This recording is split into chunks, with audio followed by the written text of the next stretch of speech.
Hey friends, welcome back to the channel. Today I'm sharing with you how I'm using paper pots to pot up my seedlings instead of continuing to use plastic pots. This is a topic that a lot of videos are floating around out there, and some of them have made it seem incredibly complicated. So this is a really simple method that I'm using that I thought would be helpful to other gardeners. I was very attracted to using paper pots for a couple reasons. I am trying to eliminate plastic waste from my business. My business, Alma Apothecary, I specialize in growing herbs, loose leaf herbal teas, culinary spice blends, and handmade soap. And I also sell cut flowers at my market stand. And there's really can be a lot of plastic waste in any business, and especially gardening too. So I just started using soil blocks this year. So if you want to combine the soil block method with the paper pot method, I'm going to link that video if you want to start with the soil blocks. And then I'm just getting started using these paper pots, and so far it's working really great. Another benefit of using the paper pots is that the roots will go through these, so you just place the whole thing in the ground. You don't have to fumble with trying to get the roots unbound from plastic pots. I just planted about 90 stems of sunflowers that I had potted up into plastic pots, and it really took forever, guys. And in the Alabama heat, it was so hot. So this is a much more eco-friendly option, and I'm excited about it. So all you need is some newspaper or some craft paper. In my case, this is a bunch of moving packaging paper that we had left over from our recent move. I just cut the big sheets into smaller strips. This is similar to the size of like half a piece of newspaper, a little more narrow than that. So you just need some paper. The great thing about this paper too is what I don't use, I just use in my worm bin, and I feed it to my composting worms. And then you need something that's going to be a guide for making your paper pots. So I have an 8-ounce mason jar. This is like a tall jelly jar size. The cool thing about paper pots is you can make them any size.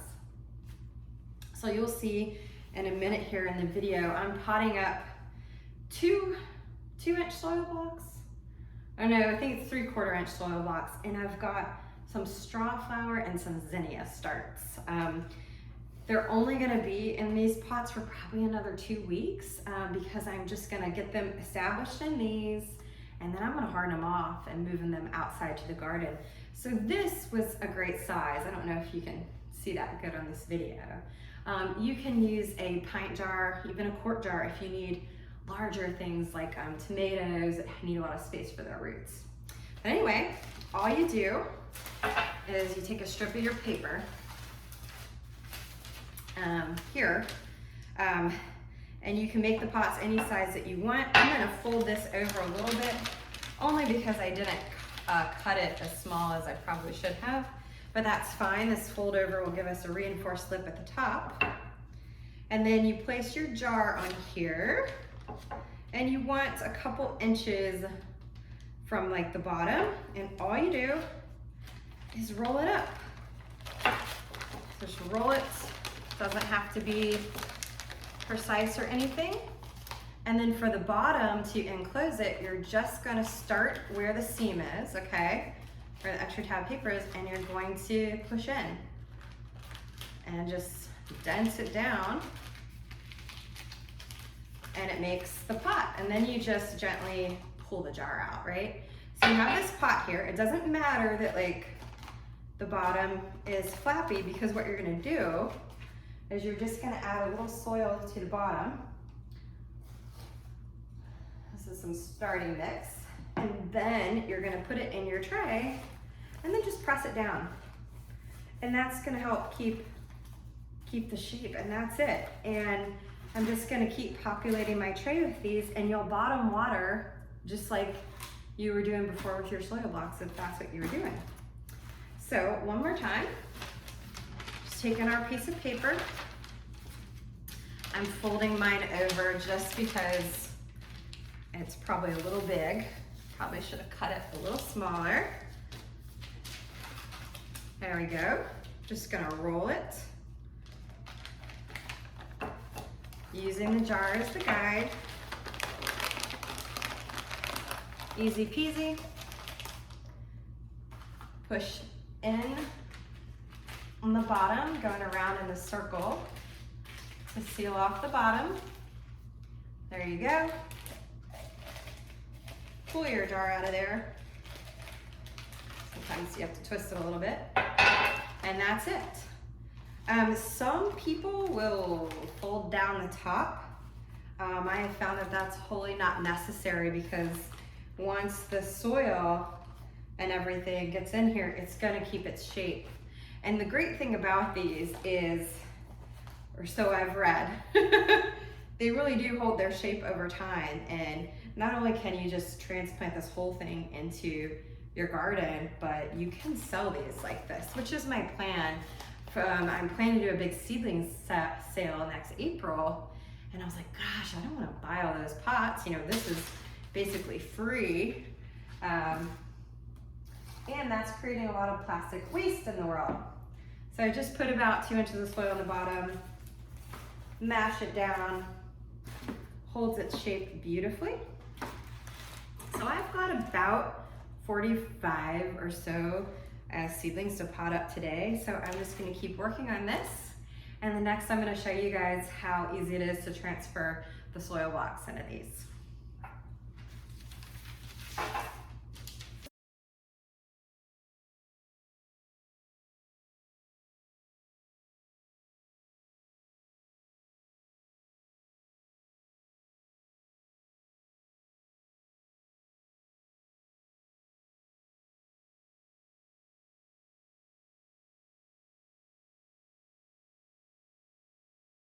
So now I have about 42 paper pots here. You can see that they are holding up quite well. And I'm gonna start potting up my seedlings. It took me approximately half an hour to roll all of these pots and put about a couple inches of soil in the bottom to help them hold their shape. So now I'm gonna pot up my seedlings and I have them in soil blocks. I've got 2 types of zinnias here, as well as some pampas plume celosia and 2 types of straw flowers. So I'm just going to gauge. I think I need to add a little more soil to these. And look how easy that is. These soil blocks have held together fabulously. Place it in there.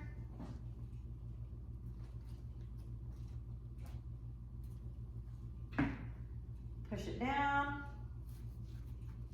I'm pushing the soil down around the soil block just to give it even more integrity, the structure of the pot. And that's it for me. I think I'm happy with this. Check that out. Wow, that's beautiful too. Honestly, I'm excited about these for my seedling sale because I just think that's so much more beautiful than a plastic pot. I wish my background wasn't white so y'all could see that a little bit better. I don't know if that works, but anyway, I'm happy pressing this soil down. Awesome. So now there's room for more root growth and a little bit more development until we get these guys outside.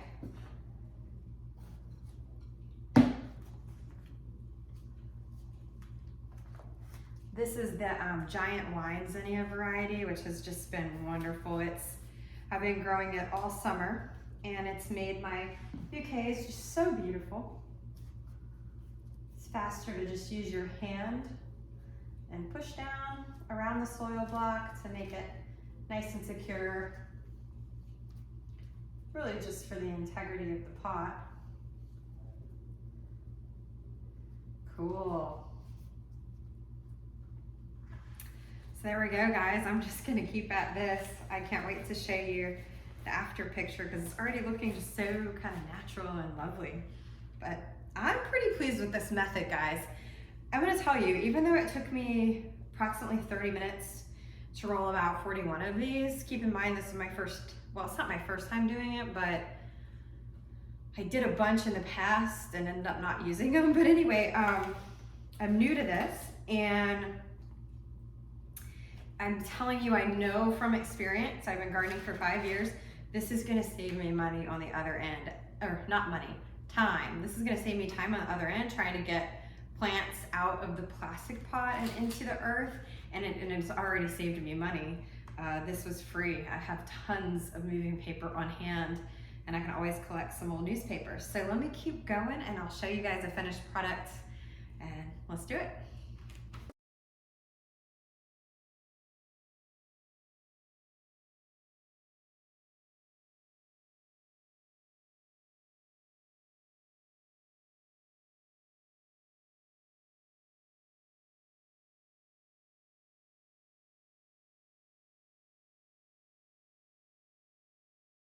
Okay, everybody, I have potted up all of my seedlings except for 3 little soil blocks. I ran out of my potting mix, so I have more of that coming tomorrow, so I'll just finish these. I have already bottom watered this tray. I just pulled out one and poured water, and it works just like when you bottom water anything else. These have soaked up the water and they're just staying nice and compact. So I think I'm pretty much sold on this method. I will say one thing that I noticed is these straw flowers are a lot more delicate than the zinnias. So it took me much more time to kind of really baby and handle the straw flowers with white gloves. So I think for these in the future, I might just block them up into a larger soil block instead of putting them into a bag. I'll probably start them with a 3/4 inch soil block and then pot them up into the 2-inch soil block, just because of how dainty and delicate they are. But the zinnias, having their longer stem, were quite easy, and I imagine most vegetables would be pretty easy as well. So just gonna finish bottom watering this other tray, and then I'm gonna put them back under the grow. Check this out, guys. Can you believe these are the same seedlings from the previous footage that I just finished? I have been hardening these off for, I don't know, 4 or 5 days. I think they're ready to go into the ground, but look how much bigger the straw flowers are. These are straw flowers. The pots, look how great the pots are. They work great. There's no issues with them at all, falling apart. These are even the ones that I barely put any soil in because I ran out. And then look how big the zinnias are. Let me grab one of these up for you. Check that out. Look how pretty. Oh my gosh, these are like almost ready to pinch the first. Yeah, these are ready to pinch. Sorry for the erratic filming here. Yeah, so I'm so happy with this method. This is definitely what I'm gonna do for my seedling sale. So back to the video. These are going to be under there for maybe, I don't know, 3 to 5 days. They have true leaves, so I am gonna start adding a little bit of fertilizer to my bottom watering, and then I'm gonna start hardening them off. So within 2 weeks, these are gonna be out in the garden, and I just can't say enough about how easy it was to do these paper pots, and I really think that it will be the method that I continue in the future. I mean, it's free. You can find scrap newspaper, old newspaper, whatever, craft paper. It's more eco-friendly. We're not contributing to more plastics being in our environment. It's incredibly easy to bottom water, and you don't deal with the roots getting root bound like they do in plastic pots. So I am sold on this. I hope this video was helpful to you guys and inspired you to do it as well. Feel free to let me know questions below in the comments section, and please do subscribe. I've got tons more videos about how I grow herbs and flowers for my business. So if that's your thing, I hope to see you on the next video, and thanks as always for watching.